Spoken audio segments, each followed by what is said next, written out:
ऐतिहासिक आणि नाट्यमय घडामोडीच्या नंतर अखेर राज्यात एकनाथ शिंदे गट आणि भाजप यांचं सरकार स्थापन झालं आहे। बंडखोरीनंतर भाजपने शिंदे गटाला वेळोवेळी मदत करणं, साथ देणं यावरून हे दोघेही एकत्र येणार अशा चर्चा सुरू होत्या। शेवटी तेच झालं आणि या दोघांचं सरकार आलं। या सगळ्यांवर आता केंद्रीय मंत्री आणि भाजप नेते नितीन गडकरी यांनी भाष्य केलं आहे। माध्यमांशी बोलताना केंद्रीय रस्ते वाहतूक आणि महामार्ग मंत्री आणि भाजप नेते नितीन गडकरी यांनी एकनाथ शिंदे विषयी मिश्किल टिप्पणी केली आहे। आम्ही आता एकनाथजींना असं अमृत पाजलंय की याची गाडी आता सुसाट जाईल, अगदी बुलेट ट्रेनच्याही पुढे जाईल असं वक्तव्य नितीन गडकरींनी केलं आहे। राज्यातल्या राजकीय परिस्थितीवर त्यांनी केलेल्या भाष्यामुळे उपस्थितांमध्ये चांगलाच हशा पिकला आहे।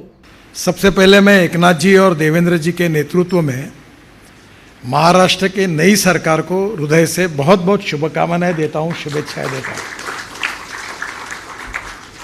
मैंने उनको यही कहा था कि अमृत महोत्सव के निमित्त हमने आपको ऐसा अमृत पिला दिया है कि आपको अब अमरत्व प्राप्त हुआ है। निश्चित रूप से एकनाथ जी और देवेंद्र जी के नेतृत्व में महाराष्ट्र और प्रगति और विकास की ओर आगे जाएगा और प्रधानमंत्री मोदी जी के नेतृत्व में हम सब लोग पूरी ताकत और शक्ति के साथ महाराष्ट्र को सहयोग करेंगे, ये विश्वास उनको देता हूं। वैसे महाराष्ट्र एक ग्रोथ इंजन है और मुंबई जो है वो हमारे देश की एक प्रकार से इकोनॉमिक कैपिटल है और $5 ट्रिलियन की अगर इकोनॉमी बनानी है तो मुझे पूरा विश्वास है कि मुंबई और महाराष्ट्र के बिना वो सपना कभी पूरा नहीं हो सकता। हमारे देश में महाराष्ट्र का हमारे देश के आर्थिक विकास में बहुत बड़ा योगदान है।